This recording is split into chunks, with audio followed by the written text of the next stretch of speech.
Hello friends, welcome to Janvitha creations. ಇವತ್ತಿನ design ಹಾಕೋದಕ್ಕೆ 6 ಎಳೆ ದಾರ ತೆಗೆದು ನೋಟ್ ಹಾಕೊಂಡಿದ್ದೀನಿ. ನಿಡಲ್ ಬಂದು 10 ತಗೊಂಡಿದ್ದೀನಿ. ಇದು ಒಂದೇ ಸ್ಟೆಪ್ಪಲ್ಲಿ ಹಾಕುವಂಥ ಒಂದು ಹೊಸ ರೀತಿಯ ಕ್ರೋಶಾ ಕುಚ್ಚು ಡಿಸೈನು. ಹೆಚ್ಚಾಗಿ ಬೀಡ್ಸ್ಗಳು ಯಾವುದು ಬಳಸ್ಕೊಳ್ತಿಲ್ಲ. ಈ ಡಿಸೈನ ಸೀರೆಗೆ ಏನಾದರೂ ಹಾಕ್ಕೊಂಡ್ರೆ ಸೀರೆ ಪಲ್ಲು ಸೀದಾ ಸೈಡಿಂದನೇ ಹಾಕ್ಕೊಳ್ಳಿ. ನಾನಿಲ್ಲಿ 2 ಟೈಮ್ಸ್ ಲಾಕ್ ಮಾಡಿಕೊಂಡೆ. ಲಾಕ್ ಆದಮೇಲೆ ಕುಚ್ಚನ್ನು ಕಟ್ಟೋದಕ್ಕೆ 5 ಚೈನ್ಗಳನ್ನ ಹಾಕ್ಕೊಳ್ತಿದ್ದೀನಿ. 2 ಸಲ ಲಾಕ್ ಆದಮೇಲೆ 5 ಚೈನ್ಗಳನ್ನ ಹಾಕ್ಕೊಳ್ತಿದ್ದೀನಿ. 5 ಚೈನನ್ನು ಹಾಕಿ ಅದು ಎಲ್ಲಿಗೆ ಬರುತ್ತೆ ಅಲ್ಲಿಗೆ ಸ್ಟ್ರೈಟಾಗಿ ಇಟ್ಕೊಂಡು ಲಾಕ್ ಮಾಡ್ತಾಯಿದ್ದೀನಿ. ಅಂದರೆ ಸಿಂಗಲ್ ಕ್ರೋಶನ ಮಾಡ್ತಾಯಿದ್ದೀನಿ. ಇಲ್ಲಿ ಲಾಕ್ ಅಂದರೂ ಕೂಡ ಒಂದೇ, ಸಿಂಗಲ್ ಕ್ರೋಶಾ ಅಂದರೂ ಕೂಡ ಒಂದೇ. ಈ ರೀತಿ ಲಾಕ್ ಆದಮೇಲೆ ಲಾಕ್ ಪಕ್ಕನೇ ಸಿಂಗಲ್ ಕ್ರೋಶಗಳನ್ನ ಮಾಡ್ತಾಯಿದ್ದೀನಿ. ಗ್ಯಾಪ್ ಏನು ಕೊಡೋದು ಬೇಡ, ಒಂದ್ರ ಪಕ್ಕ ಒಂದು ಸಿಂಗಲ್ ಕ್ರೋಶನ ಮಾಡಬೇಕು.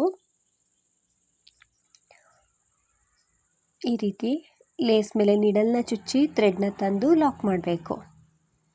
ಒಟ್ಟು ನಾನಿಲ್ಲಿ 5 ಸಿಂಗಲ್ ಕ್ರೋಶನ ಮಾಡ್ತಾಯಿದ್ದೀನಿ. ಅಂದರೆ 5 ಚೈನ್ನ ಹಾಕಿ ಲಾಕ್ ಮಾಡಿರ್ತೀವಲ್ಲ, ಅದನ್ನು ಸಿಂಗಲ್ ಕ್ರೋಶ ಸೇರಿಸ್ಕೊಂಡ್ರೆ 6 ಸಿಂಗಲ್ ಕ್ರೋಶ ಲೇಸ್ ಮೇಲೆ ಇರುತ್ತೆ.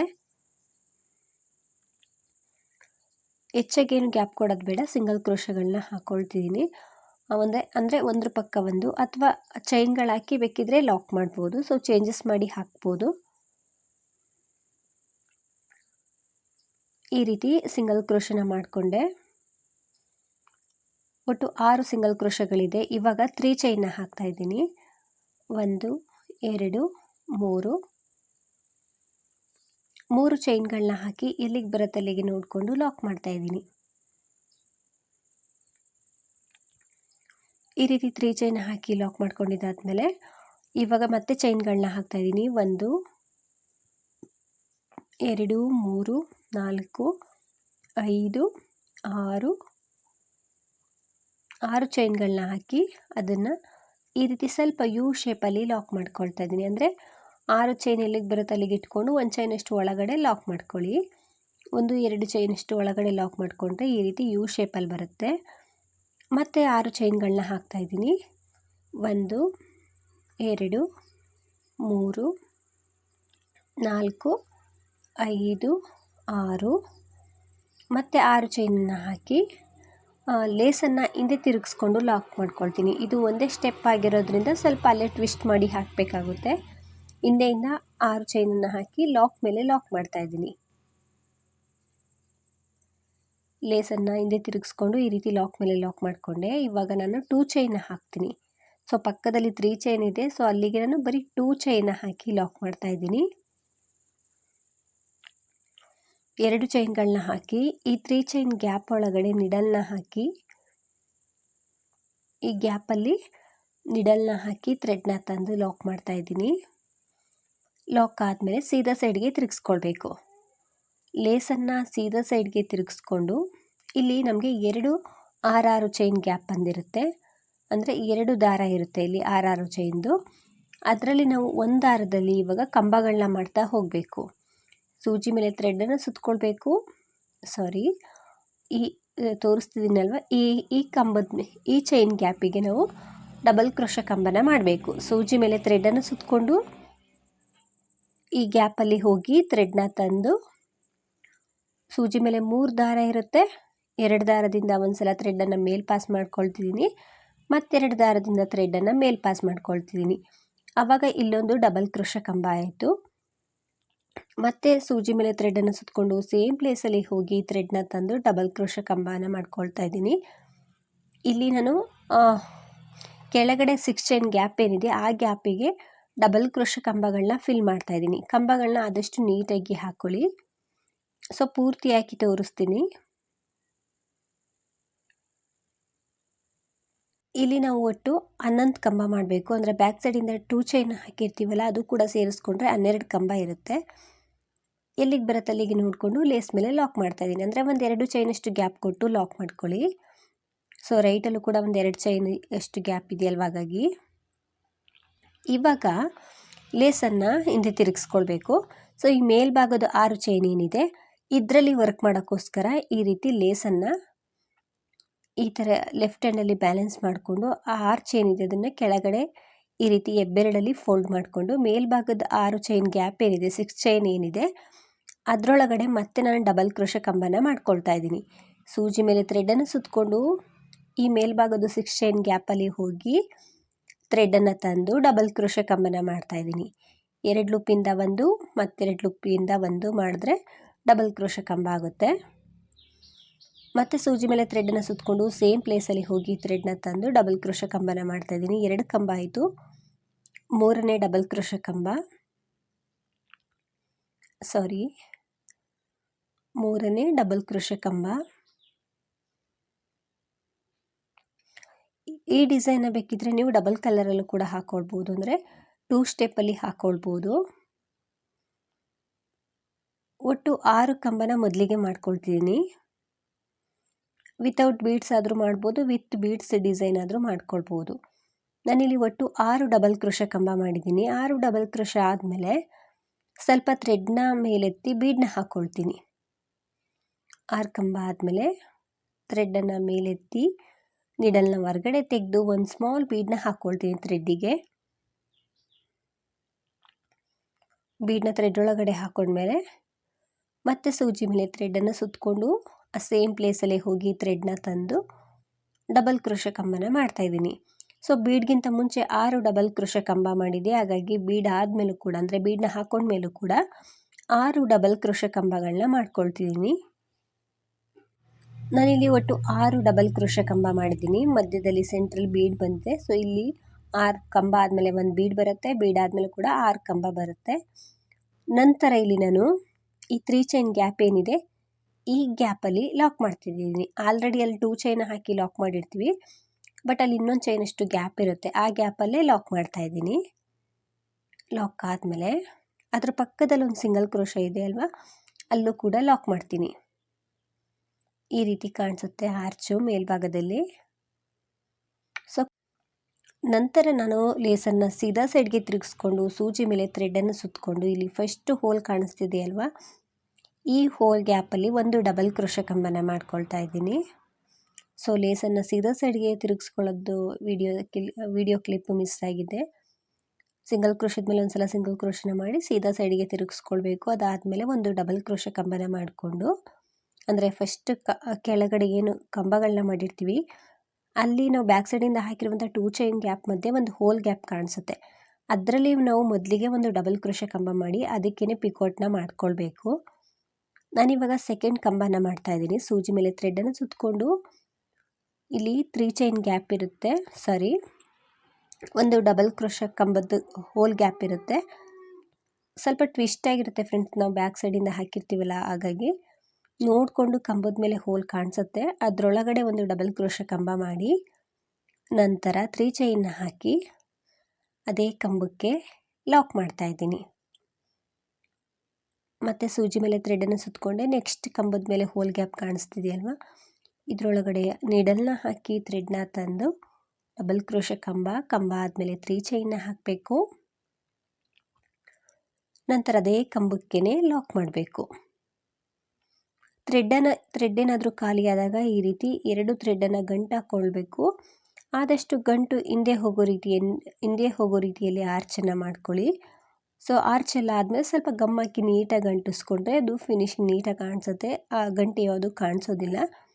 ಆದಷ್ಟು ಬ್ಯಾಕ್ ಸೈಡ್ ಹೋಗೋ ಹಾಗೆ ವರ್ಕ್ನ ಮಾಡಬೇಕಷ್ಟೆ.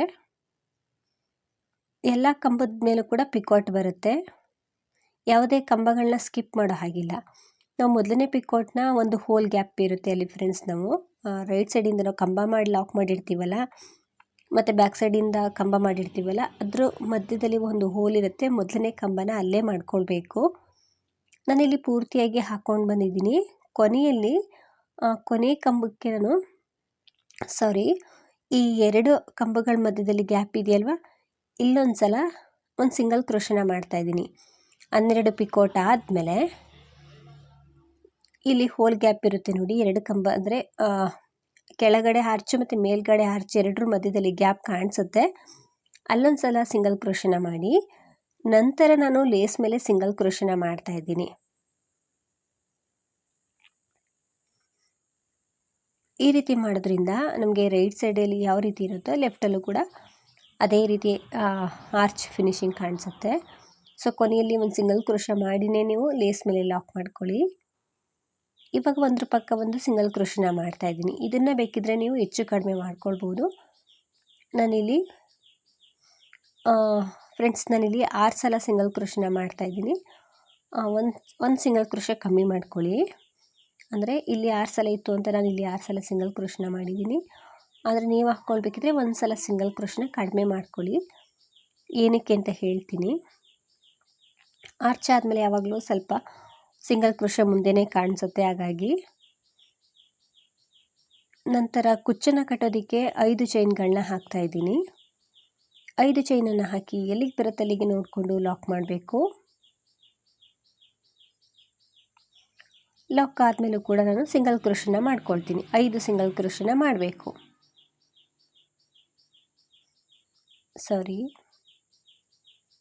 ನೀಟಾಗಿ ಅದು ಎಲ್ಲಿಗೆ ಬರುತ್ತೆ ಅಲ್ಲಿಗೆ ನೋಡಿಕೊಂಡು ಲಾಕ್ ಮಾಡ್ಕೊಳ್ಳಿ. ನಂತರ ಒಂದ್ರ ಪಕ್ಕ ಒಂದು ಸಿಂಗಲ್ ಕ್ರೋಶ. ಇದನ್ನು ಬೇಕಿದ್ರೆ ನೀವು ಹೆಚ್ಚು ಕಡಿಮೆ ಮಾಡ್ಕೊಳ್ಬೋದು ಮತ್ತು ಚೇಂಜಸ್ ಮಾಡಿ ಹಾಕ್ಬೋದು. ಸಿಂಗಲ್ ಕ್ರೋಶ ಬದಲಿಗೆ ಬೀಡ್ನಾದರೂ ಹಾಕ್ಕೊಳ್ಬೋದು.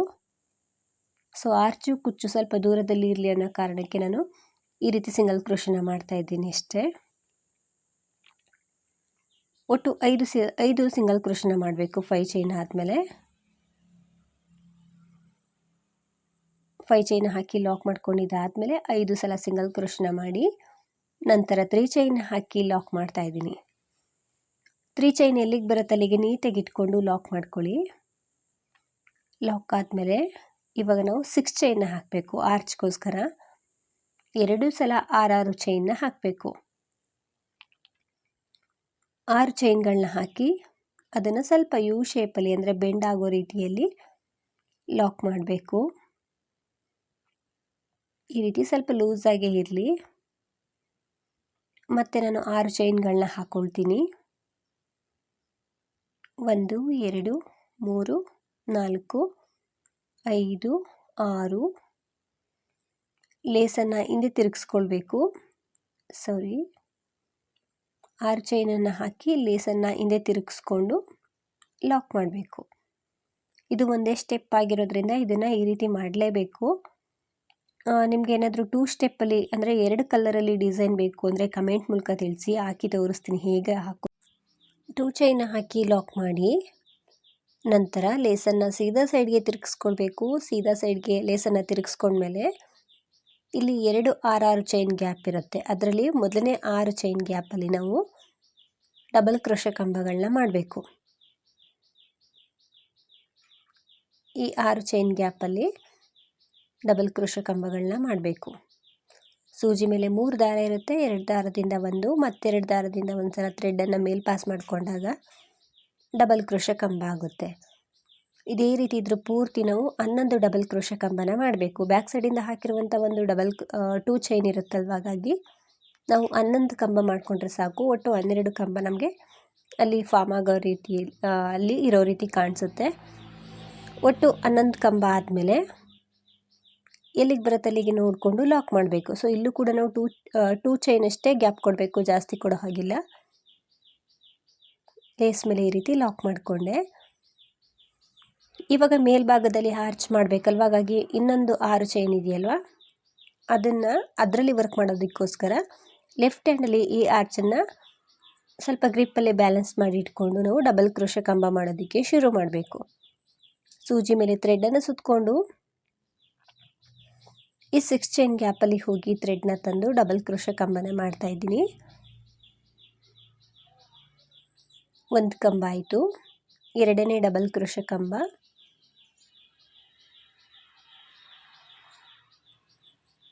ಕಂಬಗಳನ್ನ ನೀಟಾಗಿ ಹಾಕ್ಕೊಳ್ಳಿ. ಬೇಕು ಅಂದರೆ ನೀವು ತ್ರಿಬಲ್ ಕ್ರೋಶನೂ ಮಾಡ್ಬೋದು, ಬಟ್ ನಾವಲ್ಲಿ 2 ಚೈನ್ ಹಾಕಿರೋದ್ರಿಂದ ಡಬಲ್ ಕ್ರೋಶಕ್ಕೆ ಸಾಕಾಗುತ್ತೆ. ಅಥವಾ ನಿಮಗೆ ತ್ರಿಬಲ್ ಕ್ರೋಶ ಬೇಕು ಅಂದರೆ 3 ಚೈನ್ ಇರೋ ಕಡೆ 3 ಚೈನ್ನೇ ಹಾಕಿ ವರ್ಕ್ ಮಾಡ್ಬೋದು. ಒಟ್ಟು ನಾವು 6 ಡಬಲ್ ಕ್ರೋಶ ಕಂಬ ಮಾಡಿ ನಂತರ ಒಂದು ಬೀಡನ್ನ ಹಾಕಬೇಕು.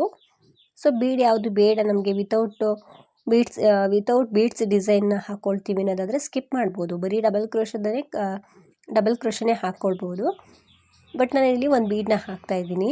6 ಡಬಲ್ ಕ್ರೋಶ ಆದಮೇಲೆ ಒಂದು ಸ್ಮಾಲ್ ಬೀಡನ್ನ ಹಾಕ್ಕೊಂಡು ಮತ್ತೆ 6 ಡಬಲ್ ಕ್ರೋಶ ಕಂಬನ ಮಾಡ್ಕೊಳ್ತಿದ್ದೀನಿ. ಬೀಡನ್ನ ಹಾಕ್ಕೊಂಡ್ಮೇಲೂ ಕೂಡ 6 ಡಬಲ್ ಕ್ರೋಶ ಕಂಬನ ಮಾಡಬೇಕು. ಈ ಸೈಡ್ ಕೂಡ 6 ಕಂಬ ಮಾಡಿದ್ದೀನಿ. ನಂತರ ಈ 3 ಚೈನ್ ಇರುತ್ತಲ್ವ, ಆ ಗ್ಯಾಪಲ್ಲಿ ಇನ್ನೊಂದು ಚೈನಷ್ಟು ಗ್ಯಾಪ್ ಕಾಣಿಸುತ್ತೆ, ಅದರೊಳಗಡೆ ನಾವು ಲಾಕ್ ಮಾಡಬೇಕು. ಸೊ ಮೊದಲಿಗೆ ಇಲ್ಲಿ ಲಾಕ್ ಮಾಡಿ, ನಂತರ ಫಸ್ಟ್ ಒಂದು ಸಿಂಗಲ್ ಕ್ರೋಶೆ ಇದೆಯಲ್ವ ಅದ್ರ ಮೇಲೂ ಕೂಡ ಒಂದು ಸಲ ಲಾಕ್ ಮಾಡ್ಕೊಳ್ತೀನಿ. ಲಾಕ್ ಆದಮೇಲೆ ಸೀದಾ ಸೈಡ್ಗೆ ತಿರುಗಿಸ್ಕೊಳ್ಬೇಕು. ಲೇಸನ್ನು ಸೀದಾ ಸೈಡ್ಗೆ ತಿರುಗಿಸ್ಕೊಂಡ್ಮೇಲೆ ಸೂಜಿ ಮೇಲೆ ಥ್ರೆಡನ್ನು ಸುತ್ತಕೊಂಡು ಡಬಲ್ ಕ್ರೋಶೆ ಕಂಬನ ಮಾಡಬೇಕು. ಮೊದಲಿಗೆ ನಮಗೆ ಇಲ್ಲಿ ಒಂದು ಹೋಲ್ ಗ್ಯಾಪ್ ಕಾಣಿಸುತ್ತೆ, ಇದರಲ್ಲಿ ನಾವು ಒಂದು ಕಂಬ ಮಾಡ್ಕೊಳ್ಬೇಕು. ಫಿನಿಶಿಂಗ್ ಬರಬೇಕು ಅಂದರೆ ನಾವು ಫಸ್ಟ್ ಕಂಬದಿಂದನೇ ಪಿಕೋಟ್ನ ಮಾಡ್ತೀವಿ ಅನ್ನೋದಾದರೆ ಅಷ್ಟೊಂದು ಫಿನಿಶಿಂಗ್ ಕಾಣಿಸೋದಿಲ್ಲ. ಡಬಲ್ ಕ್ರೋಶೆ ಕಂಬ ಆದಮೇಲೆ 3 ಚೈನ್ನ ಹಾಕಿ ಅದೇ ಕಂಬಕ್ಕೆ ಲಾಕ್ ಮಾಡ್ತಾಯಿದ್ದೀನಿ. ಮತ್ತು ಸೂಜಿ ಮೇಲೆ ಥ್ರೆಡನ್ನು ಸುತ್ತಕೊಂಡು ಸೆಕೆಂಡ್ ಒಂದು ಕಂಬದ ಮೇಲೆ ಡಬಲ್ ಕ್ರೋಶೆ ಕಂಬನ ಮಾಡ್ತಾಯಿದ್ದೀನಿ. ಡಬಲ್ ಕ್ರೋಶೆ ಆದಮೇಲೆ 3 ಚೈನ್ನ ಹಾಕಬೇಕು. 3 ಚೈನ್ನ ಹಾಕಿ ಅದೇ ಕಂಬಕ್ಕೆ ಲಾಕ್ ಮಾಡಬೇಕು. ಸೊ ನಾವು ಇದೇ ರೀತಿ ಎಲ್ಲ ಕಂಬದ ಮೇಲೂ ಕೂಡ ಡಬಲ್ ಕ್ರೋಶೆ ಕಂಬ ಮಾಡಿಕೊಂಡು 3 ಚೈನ್ನ ಹಾಕ್ಕೊಂಡು ಪಿಕೋಟ್ನ ಮಾಡ್ತಾ ಹೋಗೋದಷ್ಟೇ. ಬೇಕು ಅಂದರೆ ಆರ್ಚ್ ಮಧ್ಯದಲ್ಲಿ ನೀವು ಪಿಕೋಟ್ ಆರ್ಚಲ್ಲಿ ಒಂದೊಂದು ಬೀಡನ್ನ ಹಾಕ್ಕೋಬೋದು, ಅಂದರೆ ಮಧ್ಯ ಸೆಂಟ್ರಿಂಗ್ ಬೇಕು ಅಂದರೆ ಹಾಕ್ಕೊಳ್ಬೋದು. ಈ ಮೇಲ್ಭಾಗದ ಆರ್ಚ್ ಏನಿದೆ ಅದಕ್ಕೆ ಹಾಕಿದ್ದೀವಲ್ಲ ಅದೇ ರೀತಿ ಕೆಳಗಡೆನೂ ಕೂಡ ಒಂದು ಬೀಡನ್ನ ಹಾಕ್ಕೋಬೋದು, ಅಥವಾ ನಾನು ಹಾಕಿರೋ ರೀತಿ ಬರೀ ಪಿಕೋಟ್ನಾದರೂ ಮಾಡ್ಕೊಳ್ಬೋದು. ಈ ರೀತಿ ಪೂರ್ತಿಯಾಗಿ ಹಾಕ್ಕೊಂಡು ಕೊನೆಯಲ್ಲಿ ಒಂದು ಸಿಂಗಲ್ ಕ್ರೋಶೆನ ಮಾಡ್ತಿದ್ದೀನಿ. ಇಲ್ಲಿ ಗ್ಯಾಪ್ ಥರ ಇರುತ್ತೆ ಲಾಕ್ ಮಾಡಿರೋದ್ರ ಹತ್ರ, ಅಲ್ಲೊಂದು ಸಲ ಸಿಂಗಲ್ ಕ್ರೋಶೆನ ಮಾಡಿ ನಂತರ ಲೇಸ್ ಮೇಲೆ ಲಾಕ್ ಮಾಡ್ತೀನಿ. ಲಾಕ್ ಮಾಡ್ತಾಯಿದ್ದೀನಿ. ಲಾಕ್ ಆದಮೇಲೆ ಅದ್ರ ಪಕ್ಕ ಇನ್ನೊಂದು 3 ಸಲ ಸಿಂಗಲ್ ಕ್ರೋಶೆನ ಮಾಡ್ಕೊಳ್ತೀನಿ. ನಿಮಗೆ ಆರ್ಚು ಕುಚ್ಚು ಹತ್ರ ಬೇಕು ಅಂದರೆ ಇಷ್ಟೊಂದು ಸಿಂಗಲ್ ಕ್ರೋಶೆ ಮಾಡೋ ಅವಶ್ಯಕತೆ ಇಲ್ಲ, ಕಮ್ಮಿ ಮಾಡ್ಕೊಳ್ಬೋದು. ಒಟ್ಟು 5 ಸಿಂಗಲ್ ಕ್ರೋಶೆ ಇರೋ ಹಾಗೆ ನಾನು ಲೇಸ್ ಮೇಲೆ ಮಾಡ್ಕೊಳ್ತಿದ್ದೀನಿ. ಈ ರೀತಿ ಕಾಣಿಸುತ್ತೆ ಆರ್ಚು, ತುಂಬ ಚೆನ್ನಾಗಿ ನೀಟಾಗಿ ಡಿಫ್ರೆಂಟಾಗಿ ಕಾಣಿಸುತ್ತೆ. ಸೊ ಈ ಆರ್ಚಿಂದ ಮುಂಚೆ ಇರುವಂಥ ಸಿಂಗಲ್ ಕ್ರೋಶೆ ಸ್ವಲ್ಪ ದೂರದಲ್ಲಿ ಹಾಕಿದ್ದೀನಿ, ಹಾಗಾಗಿ ಸ್ವಲ್ಪ ಲೆಂತಿ ರೀತಿ ಕಾಣಿಸ್ತಿದೆ ಅಷ್ಟೇ. ಸೊ ಕೌಂಟ್ ಮಾಡಿಕೊಂಡು ಹಾಕ್ಕೊಂಡ್ರೆ ಅಂದರೆ ಒಂದೇ ಸೇಮ್ ಇರಬೇಕು. ಸಿಂಗಲ್ ಕ್ರೋಶೆನ ದೂರದಲ್ಲಿ ಹಾಕಿದ್ರೆ ಅಷ್ಟೊಂದು ಫಿನಿಶಿಂಗ್ ಬರೋದಿಲ್ಲ. ಒಂದ್ರ ಪಕ್ಕ ಒಂದು ಸಿಂಗಲ್ ಕ್ರೋಶೆಗಳನ್ನ ಮಾಡ್ಕೊಳ್ಳಿ. ನಂತರ 5 ಚೈನ್ನ ಹಾಕಿ ಲಾಕ್ ಮಾಡಿದ್ದೀನಿ ಕುಚ್ಚನ್ನು ಕಟ್ಟೋದಕ್ಕೆ. 5 ಚೈನ್ ಹಾಕಿದ್ಮೇಲೆ ಆ ಚೈನ್ಗಿಂತ ಮುಂಚೆ ಎಷ್ಟು ಸಿಂಗಲ್ ಕ್ರೋಶೆ ಇರುತ್ತೋ ಅಷ್ಟೇ ಸಿಂಗಲ್ ಕ್ರೋಶೆನ ಹಾಕ್ಕೊಳ್ಬೇಕು. ಸೊ ಇಲ್ಲಿ ಒಂದು ಚೈನ್ ಜಾಸ್ತಿ ಆಗಿದೆ ಅನ್ನಿಸ್ತಿದೆ ನಿಮಗೆ, ಬಟ್ ಅಲ್ಲಿ ನಾನು ಕರೆಕ್ಟಾಗಿ ಚೈನ್ಗಳನ್ನ ಹಾಕಿದ್ದೀನಿ, ಸ್ವಲ್ಪ ದೂರದಲ್ಲಿ ಹಾಕಿದ್ದೀನಿ ಅಷ್ಟೇ. ಈ ರೀತಿ ಕಾಣಿಸ್ತಿದೆ. ಸೊ 3 ಆರ್ಚ್ಗಳನ್ನ ರೆಡಿ ಮಾಡ್ಕೊಂಡಿದ್ದೀನಿ, ಈ ರೀತಿ ಕಾಣಿಸುತ್ತೆ. ಕೊನೆಯಲ್ಲಿ 5 ಚೈನ್ನ ಹಾಕಿ ಲಾಕ್ ಮಾಡಿ 1 2 3 ಚೈನ್ಗಳನ್ನ ಹಾಕಿ ಥ್ರೆಡನ್ನು ಕಟ್ ಮಾಡಿಕೊಂಡೆ. ಈ ಥ್ರೆಡನ್ನು ಕುಚ್ಚನ್ನು ಕಟ್ಟಬೇಕಿದ್ರೆ ಅದ್ರ ಜೊತೆಗೇ ಸೇರಿಸ್ಕೊಂಡು ಕಟ್ಕೊಳ್ಳಿ, ಫಿನಿಶಿಂಗ್ ಚೆನ್ನಾಗಿ ಕಾಣಿಸುತ್ತೆ. ಇದಕ್ಕೆ ಕುಚ್ಚನ್ನು ಹಾಕಿ ತೋರಿಸ್ತೀನಿ ಹೇಗೆ ಕಾಣಿಸುತ್ತೆ ಅಂತ. ಈ ಮೇಲ್ಭಾಗದಲ್ಲಿರುವಂಥ ಆರ್ಚ್ಗೆ ಸ್ವಲ್ಪ ಗಮ್ಮಕ್ಕಾದರೂ ಅಂಟಿಸ್ಕೊಳ್ಬೋದು, ಅಥವಾ ಒಂದು ಸೂಜಿ ದಾರದಿಂದ ಸ್ಟಿಚ್ ಮಾಡ್ಕೊಳ್ಬೋದು. ಸೀರೆಗೆ ಈ ರೀತಿ ಡಿಸೈನ್ನ ಹಾಕ್ಕೊಂಡ್ರೆ ನೀಟಾಗಿ ಫಿನಿಶಿಂಗ್ ಬಂದಿದೆ ಫ್ರೆಂಡ್ಸ್. ಇದಕ್ಕೆ ಪ್ರೈಸ್ ಬಂದು ಒಂದು 600 ಅರೌಂಡ್ ಚಾರ್ಜ್ ಮಾಡ್ಬೋದು, ನೀವು ಪ್ಲೇಸ್ ಮೇಲೆ ಡಿಪೆಂಡ್ ಆಗಿರುತ್ತೆ. ಇಷ್ಟೇ ಅಂತ ಹೇಳೋಕ್ಕಾಗಲ್ಲ, ಹೆಚ್ಚು ಕಡಿಮೆ ಮಾಡ್ಕೊಳ್ಬೋದು. ಇದೇನು ಹೆಚ್ಚಾಗಿ ಫೋಲ್ಡ್ ಆಗೋದಿಲ್ಲ, ಅಂದರೆ ಮೇಲ್ಭಾಗದ ಆರ್ಚೇನು ಅಷ್ಟೊಂದು ಫೋಲ್ಡ್ ಆಗೋದಿಲ್ಲ. ಬೇಕು ಅಂದರೆ ನೀವು ಒಂದು ಸೂಜಿ ದಾರದಿಂದ ಅದನ್ನು ಹೊಲ್ಕೊಳ್ಬೋದು, ಅಥವಾ ಹಾಗೇನಾದರೂ ಬಿಡ್ಬೋದು, ಗಮ್ ಹಾಕಿ ಅಂಟಿಸ್ಕೊಳ್ಬೋದು. ತುಂಬ ಚೆನ್ನಾಗಿ ಬರುತ್ತೆ ಫ್ರೆಂಡ್ಸ್. ಈ ಡಿಸೈನ್ ಎಲ್ರಿಗೂ ಕೂಡ ಇಷ್ಟ ಆಗಿದೆ ಅಂದ್ಕೊಳ್ತೀನಿ. ನೀವೇನಾದರೂ ಫಸ್ಟ್ ಟೈಮ್ ನೋಡ್ತಿದ್ರೆ, ಹೊಸೊಬ್ಬರಾಗಿದ್ದರೆ, ಯೂಟ್ಯೂಬಲ್ಲಿ ಏನಾದರೂ ನೋಡ್ತಿದ್ರೆ ಪ್ಲೀಸ್ ನಮ್ಮ ಚಾನಲ್ನ ಸಬ್ಸ್ಕ್ರೈಬ್ ಮಾಡಿ ಸಪೋರ್ಟ್ ಮಾಡಿ. ಫೇಸ್ಬುಕ್ಕಲ್ಲಿ ಏನಾದರೂ ನೋಡ್ತಿದ್ರೆ ಫೇಸ್ಬುಕ್ ಪೇಜನ್ನು ಫಾಲೋ ಮಾಡಿ. ಆದಷ್ಟು ವಿಡಿಯೋನ ಲೈಕ್ ಮಾಡಿ, ಶೇರ್ ಮಾಡಿ. ನೀವೊಮ್ಮೆ ಟ್ರೈ ಮಾಡಿ ಫ್ರೆಂಡ್ಸ್, ಡಿಸೈನ್ ತುಂಬ ಚೆನ್ನಾಗಿ ಬರುತ್ತೆ. Thank you.